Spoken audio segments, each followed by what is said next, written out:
తాకట్లో ఉన్న మీ బంగారాన్ని విడిపించి ఆ రోజు ఆన్లైన్ రేటుకి కొంటాం. Sharma gold company. నమస్తే, welcome to Suman TV. Prayagraj మహాకుంభమేళలో భాగంగా త్రివేణి సంగమంలో ఉన్నాము. త్రివేణి సంగమంలోని 6th సెక్టార్ కి అయితే మనం వచ్చినాం. సో ఇక్కడికి వచ్చిన తర్వాత మనకి తిరుమల తిరుపతి దేవస్థానానికి అయితే మనం వచ్చినాం. అదేంది ప్రయాగ్రాజ్ అని చెప్తా ఉన్నారు, దాంతో పాటు తిరుమల తిరుపతి అని చెప్తున్నారు. అంటే 6th సెక్టార్ లో ఏదైతే మనకి కలియుగ ప్రత్యక్ష దైవమైనటువంటి వెంకటేశ్వర స్వామి ఎలాగైతే మనకి నిజరూప దర్శనం లభిస్తుందో అదేలాగా మనకి ఇక్కడ స్వామివారి ఏదైతే ఆంధ్రప్రదేశ్ గవర్నమెంట్ టీటీడీ ఆధ్వర్యంలో అయితే చాలా మంచి ఇక్కడ స్వామివారి సెట్ చేయడం జరిగింది. స్వామివారి ఏదైతే మనకి మూల విరాట్ విగ్రహం కూడా సేమ్ మనకి ఏదైతే తిరుపతిలో స్వామివారి విగ్రహం ఎలా అయితే ఉంటుందో, స్వామివారి నిజరూప దర్శనం ఎలాగైతే ఉంటుందో సేమ్ అలాగనే ఉంటది. సో లోపలికి వెళ్దాము, స్వామివారి ఆలయాన్ని దర్శించుకుందాం. అసలు కొంచెం కూడా డిఫరెన్స్ లేదండి. స్వామివారి ఏదైతే ఆలయం ఎలాగైతే ఉంటుందో తిరుపతిలో అదే రకంగా మనకి స్వామివారికి సంబంధించినటువంటి ఆలయాన్ని అయితే నిర్మించారు. లోపల ప్రధాన అర్చకులు అయితే ఉన్నారు. లోపలికి వెళ్దాము. లోపలికి వెళ్ళి ఎలాంటి పూజాది కార్యక్రమాలు చేస్తా ఉన్నారు, నిత్య కైంకర్యాలు ఏం చేస్తా ఉన్నారు అనే దానిపైన అయితే మాట్లాడి తెలుసుకునే ప్రయత్నం చేద్దాం. సో వెళ్దాం, లోపల స్వామివారిని దర్శించుకుందాం.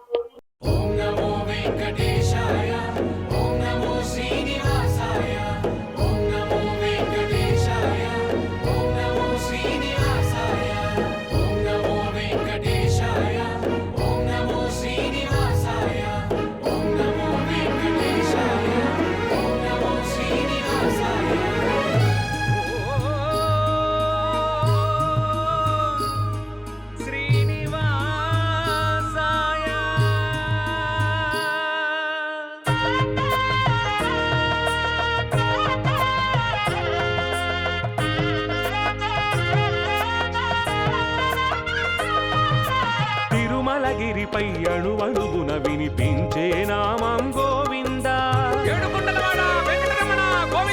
తిరుమలగిరిపై అడుగడుగున కనిపించే రూపం గోవింద.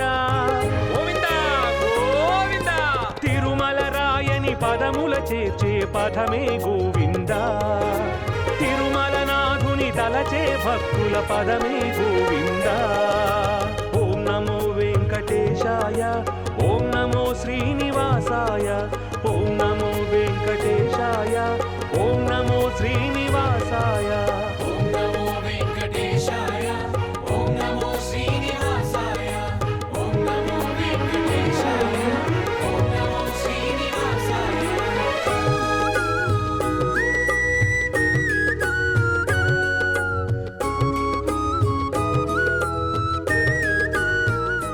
సో ఇదండి, మొత్తానికి లోపలికైతే వచ్చినాము.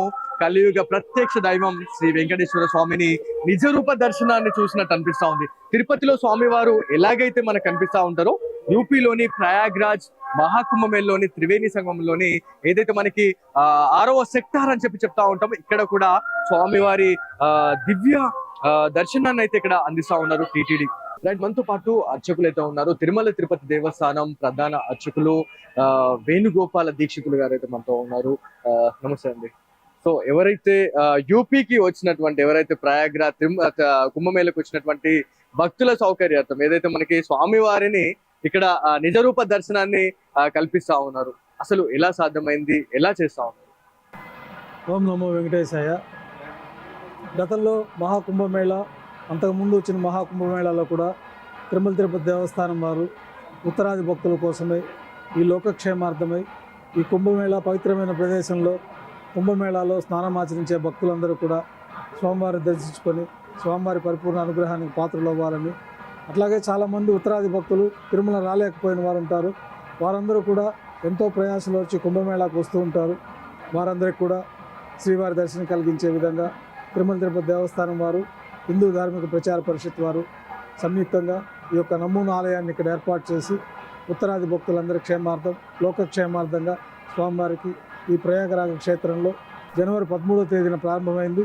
ఫిబ్రవరి 26వ తేదీ వరకు ఈ నమూనా ఆలయంలో నిత్య కైంకర్యాలు నిర్వహిస్తూ ఉత్తరాదిలో ఈ యొక్క ప్రాంతాలకు వచ్చే కుంభమేళాకు వచ్చే భక్తులందరికీ కూడా స్వామివారిని దర్శించుకునే విధంగా అన్ని ఏర్పాట్లు చేయబడి ఉంది. స్వామివారిని దర్శించుకోవడానికి వచ్చిన వాళ్ళు కాకుండా ఎవరైతే ప్రయాగ్రాజ్ త్రివేణి సంగమంకి వచ్చిన వాళ్ళు, అంటే చాలా మంది కూడా ఇక్కడ స్వామివారి దేవస్థానాన్ని నిర్మించారు అని చాలా మందికి తెలియదండి.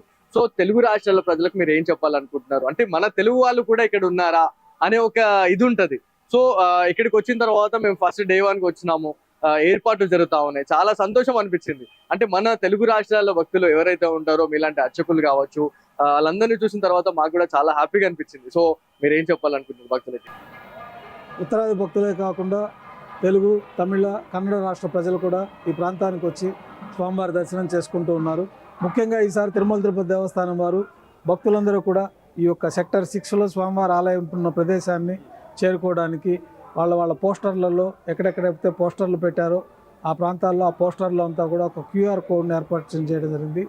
ఆ QR కోడ్ స్కానింగ్ చేస్తే నావిగేషన్ ప్రకారం ఈ ఆలయానికి తీసుకొచ్చే విధంగా ఆ డిజైన్ చేయబడింది. భక్తులందరూ కూడా ఎంతోమంది తెలుగు వాళ్ళు, తమిళ వాళ్ళు, కన్నడీగులు, హిందీ వాళ్ళు, మహారాష్ట్ర వాళ్ళు, గుజరాతీ భక్తులు, విదేశీ భక్తులు కూడా వచ్చి పరమానందంగా స్వామివారిని దర్శించుకొని సాక్షాత్తు కలిగుట్ట వైకుంఠ దర్శనం కూడా మాకు ఈ ప్రయాగరాజ్ క్షేత్రంలో కుంభమేళాలో పవిత్ర స్నానాల అనంతరం ఈ దర్శనం చూడటం మహద్భాగ్యంగా తిరుమల తిరుపతి దేవస్థానం కృతజ్ఞతలు తెలియజేస్తూ ఉన్నారు భక్తులందరూ. సో ఇక్కడికి వచ్చినటువంటి భక్తులు, అదేవిధంగా మీరు స్వామివారికి ఎలాంటి పూజాది కార్యక్రమాలు చేస్తా ఉన్నారు? ఇప్పుడు చూస్తే ఏదైతే ఉయ్యాల సేవ కూడా చేశారు, సో ఇంకేమేమి కార్యక్రమాలు చేస్తా ఉన్నారు స్వామి? ఇక్కడ ప్రతిరోజు 13వ తేదీ నుంచి స్వామివారికి ఉదయం సుప్రభాత సేవ, తోమాల సేవ, కొలువు, సహస్రనామార్చన, ప్రాతకాల నైవేద్యంతో ఉదయం కైంకర్యాలు పూర్తవుతాయి. తర్వాత యథావిధిగా భక్తులు దర్శనాలు అంతే చేసుకుంటారు. మధ్యాహ్నం 11 గంటలకి మాధ్యాహ్నిక ఆరాధన, అర్చన, మాధ్యాహ్నిక నైవేద్యంతో ఆ రోజు మధ్యాహ్నం కార్యక్రమాలు పూర్తవుతాయి. తెల్లవారి 6 గంటలకి సుప్రభాత సేవతో ప్రారంభమై రాత్రి 8:30 వరకు కూడా భక్తుల దర్శనార్థమై ఆలయం తెరిచి ఉంచబడుతుంది. తిరుమల తిరుపతి దేవస్థానం నుంచి అన్ని విభాగాల సిబ్బందులందరూ కలిపి దాదాపు 150-200 పైచిలకు సిబ్బంది అంతా కూడా ఇక్కడ ఈ ఉత్తరాది భక్తులు కుంభమేళాకు వచ్చిన భక్తులకు సేవలు అందిస్తూ ఆలయంలో పవిత్రంగా యథావిధిగా కైంకర్యాలన్నీ జరపడానికి అన్ని ఏర్పాట్లు చేసుకొని జరుపుతూ ఉన్నారు. సాయంకాలం ప్రతిరోజు 4 గంటలకి సహస్ర దీపాలంకరణ సేవకు బదులుగా ఇక్కడ ఊంజల్ సేవ నిర్వహించడం జరుగుతుంది. ఊంజల్ సేవ అనంతరం స్వామివారు ఇప్పుడు ఆ రథంలో బయలుదేరి వెళ్ళి అక్కడ మనకి పుష్కరిణి ఘాటు ఉంది, ఒక ఘాటు దశ అశ్వమేధ ఘాటుని మొన్న స్తంభన తిరుమంజనం కూడా ఆ ఘాట్లో నిర్వహించడం జరిగింది. ఆ ఘాట్లోకి వెళ్ళి పుష్కరిణి హారతి ఇచ్చి తిరిగి స్వామివారి యథావిధిగా ఇక్కడికి చేరుకుంటారు. సాయంకాలం కైంకర్యాలు, రాత్రి ఏకాంత సేవతోటి ప్రతిరోజు కార్యక్రమాలు పూర్తవుతాయి. కొన్ని విశేషమైన పర్వదినాల్లో ఇక్కడ కళ్యాణోత్సవం కూడా ఏర్పాటు చేయడం జరిగింది. రేపటి రోజున ఇక్కడ మనకు ప్రాంగణంలో కల హాల్లో వైభవంగా 11 గంటలకి శ్రీవారి కళ్యాణోత్సవం నిర్వహించబడుతుంది.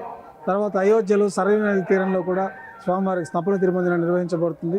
అట్లాగే మనకి ఈ నైంసారణ్యంలో కూడా అక్కడ ప్రయత్నాలు జరుగుతూ ఉన్నాయి. అక్కడ పర్మిషన్లు వచ్చిందంటే అక్కడ కూడా స్వామివారికి ఆ స్నపన తిరుమంజన కార్యక్రమాన్ని నిర్వహించడానికి ఏర్పాట్లు జరుగుతూ ఉన్నాయి. స్వామి, దాంతో పాటు చాలా మందికి ఒక డౌట్ అనేది ఉంటుంది. ఈ మహాకుంభమేళలో అంటే నార్మల్ గా పుణ్యస్నానాలను ఆచరించడం వేరు, మళ్ళీ తిరుమల తిరుపతి దేవస్థానం అంటే మనకి తిరుపతి నుంచి ఇక్కడికి వచ్చి స్వామివారి నిజరూప దర్శనాన్ని భక్తుల సౌకర్యార్థం అయితే ఏదైతే భక్తులు వస్తా ఉన్నారో వాళ్ళకి దర్శనం అయితే ఇస్తా ఉన్నారు. కాకపోతే ఏంటి ఇంత స్పెసిఫిక్ గా రీజన్ అసలు ఏముంది? అంటే గతంలో ఎప్పుడైనా అర్ధ కుంభమేళాలు కావచ్చు, పూర్ణ కుంభమేళల్లో ఇట్లాంటి ఏర్పాట్లు ఏమైనా చేశారా స్వామి? గతంలో 12 ఏళ్ళకు వచ్చే కుంభమేళాలు 2 సార్లు, అంటే 24 ఏళ్ల ముందు వచ్చిన కుంభమేళాలు, తర్వాత 12 ఏళ్ల కుంభమేళాలు, ఈసారి 3వసారి ఈ విధంగా తిరుమల తిరుపతి దేవస్థానం వారు ఈ దేశ క్షేమం కోసమై, రాష్ట్ర ప్రజలందరి క్షేమం కోసమై ఈ పవిత్రమైన ప్రదేశంలో స్వామివారి కైంకర్యాలు నిర్వహిస్తూ అట్లాగే భక్తులు కూడా దర్శించుకొని సమస్త లోకం క్షేమంగా ఉండాలని, దేశ ప్రజలందరూ ఆయురారోగ్యాలతో సుఖ సంతోషాలతో వర్ధిల్లాలని తిరుమల తిరుపతి దేవస్థానం వారు ఈ బృహత్తరమైన కార్యక్రమాన్ని రూపొందించడం జరిగింది. ఈసారి 3వసారి ఈ విధంగా తిరుమల దేవస్థానం నమూలాలయాన్ని నిర్మించి ఉత్తరాది భక్తులు, దక్షిణాది భక్తులు, కుంభమేళాకు వచ్చిన అశేష జనవాహినంతా కూడా స్వామివారిని దర్శించుకొని పరమ పునీతులవుతూ ఉన్నారు. స్వామివారిని చూసేందుకు వచ్చిన భక్తులు ఎవరైతే ఉంటారో చాలా మంది ఆనందపడతా ఉంటారు. అంటే తిరుపతికి వెళ్ళని వాళ్ళు, అంటే కలియుగ ప్రత్యక్ష దైవంగా చెప్పుకుంటా ఉంటాం స్వామివారిని. సో స్వామివారి నిజరూప దర్శనం ఇక్కడ కలుగుతా ఉంది. భక్తుల నుంచి ఎలాంటి ఆదరణ వస్తుంది? భక్తులందరూ చాలా ఊహించలేనంత ఆనందానికి గురవుతూ ఉన్నారు. ఇక్కడికి వచ్చి చూసి సాక్షాత్తు తిరుమలకు వచ్చి కూడా మేము ఇంత స్వతంత్రంగా స్వేచ్ఛగా స్వామిని దర్శించుకోలేము. అట్లాంటిది ఇట్లాంటి పవిత్రమైన ప్రదేశంలో పవిత్రమైన కుంభ స్నానాలు పూర్తి అయిన తర్వాత మేము వచ్చి ఈ స్వామివారిని దర్శించుకోవటం మాకు మహద్భాగ్యంగా ఉంది. స్వామివారు అక్కడి నుంచి దిగి వచ్చి ఇక్కడ మాకు దర్శనాలు ప్రసాదించినట్టు వారందరూ ఎంతో ఆనందంతో భక్తి హృదయంతో సంతోషంగా ఉన్నారు. ఎగ్జాక్ట్లీ మీరు అంటున్నట్టే స్వామివారు కలియుగ ప్రత్యక్ష దైవం. 7 కొండలు దాటి వచ్చి ఇవాళ యూపీలో ఏదైతే ప్రయాగ్రాజ్ త్రివేణి సంగమంలో ఇంత మంచి దివ్య దర్శనం అనేది దొరకడం అంటే నిజంగా మహాభాగ్యం అని చెప్పుకోవాలి. ఏదైతే ఈ త్రివేణి సంగమంకి వచ్చే భక్తులు ఎవరైతే ఉన్నారో వాళ్ళు ఈ పుణ్య స్నానాలు ఆచరించడం అనేది చాలా వరకు మనం వింటున్నాం. సో మీ నుంచి మీరు ఏం చెప్పాలనుకుంటే ఈ పుణ్య స్నానాల గురించి, రాజ్య స్నానాల గురించి మీరు ఏం చెప్పాలనుకుంటున్నారు? భక్తులందరూ కూడా పవిత్రమైన మన సనాతన సాంప్రదాయాన్ని అనుసరించి ప్రతి 12 ఏళ్ళకు ఒకసారి ఆయా నదులకి పుష్కరాలని విశేషంగా వస్తూ ఉంటాయి. ఈ పుష్కరాల సమయంలో పూజలు చేసినా కానీ, పెద్దవారికి మన పితృదేవతలకి తర్పణాలు చేసుకున్నా కానీ, స్నానాలు ఆచరించడం వల్ల కానీ దేహంలో ఉండే సమస్త దోషాలు తొలగిపోతాయి. అట్లా పితృ కార్యక్రమాలు నిర్వహించిన వారికి వారి పితృదేవతలకి ఉన్నత లోకాలు ప్రాప్తిస్తాయి. వీరికి సమస్తమైన కోరికలు సిద్ధించి ఆయురారోగ్యాలతో అష్టైశ్వర్యాలతో వర్ధిల్లుతారని ఈ పుష్కర స్నానం ఆచరించి, పుష్కర స్నానాల్లో ప్రత్యేకమైన పూజలు, జపాలు ఇట్లాంటి కార్యక్రమాలు నిర్వహిస్తే మామూలు రోజుల్లో నిర్వహించిన దానికంటే అధిక ఫలితాన్ని ఈ పుష్కర సమయంలో నదీ స్నానంలో, నదీ తీరంలో ప్రార్థనలు, పూజలు చేస్తే ఫలితాలు వస్తాయని మనకు పురాణాల ద్వారా తెలుస్తూ ఉన్నది. థ్యాంక్ యూ స్వామిజీ. ఇది మొత్తానికి ప్రయాగ్రాజ్ మహాకుంభమేళలో భాగంగా త్రివేణి సంగమంలో తిరుమల తిరుపతి దేవస్థానం లాంటి ఆలయాన్ని అయితే మనకి నిర్మించడం జరిగింది. కలియుగ ప్రత్యక్ష దైవంగా చెప్పుకుంటా ఉంటాము. స్వామివారిని చూసేందుకు చాలా పెద్ద మొత్తంలో భక్తులైతే తరలి వస్తూ ఉన్నారు. ఎందుకంటే యూపీలో అంటే ఎవరైతే మనకి స్వామివారిని దర్శించుకునేందుకు తిరుపతి వెళ్ళాలండి, వెళ్ళని వాళ్ళకు కూడా ఇది ఒక మహద్భాగ్యం అని చెప్పుకోవాలి. ఇక్కడికి వచ్చి స్వామివారిని చూస్తే తిరుపతిలో ఉన్న ఆ వెంకటేశ్వర స్వామిని దర్శించుకున్నట్లే అని చెప్తా ఉన్నారు. దీంతో పాటు పుణ్య స్నానాలు ఆచరించే వాళ్ళు ఎవరైతే ఉన్నారో ఖచ్చితంగా పుణ్య స్నానాలు ఆచరించండి. ఇది ఎందుకంటే 144 సంవత్సరాలకు వచ్చే ఒక మహా కుంభమేళ అని చెప్తా ఉన్నారు. మనకి ఈ పుణ్య స్నానాలు ఆచరించడం వల్ల మనం ఆల్రెడీ మాట్లాడుకుంటున్నాము. ఏదైతే మనము గత జన్మలో చేసినటువంటి పాప కర్మలు కావచ్చు, ఈ జన్మలో చేసినటువంటి పాపాలన్నీ తొలిపోయి మనం పునీతులు అవుతాము. మళ్ళీ ఎవరైతే మనకి పితృ తర్పణాలు ఇక్కడ ఈ త్రివేణి సంగమంలో చేస్తే మాత్రం వాళ్ళకి చాలా మంచి పుణ్య ఫలితాలు వస్తాయి. పెద్దల నుంచి అయితే ఆశీర్వాదం అయితే ప్రతిదీ ఉంటది అని చెప్పేసి మనకి ఇక్కడ స్వామీజీలు అయితే చెప్పడం జరుగుతా ఉంది. సో ఇది ఇవాళ Suman TV special story. Camera person Sai కృష్ణతో బాలు, సుమన్ టీవీ, ప్రయాగ్రాజ్ నుంచి.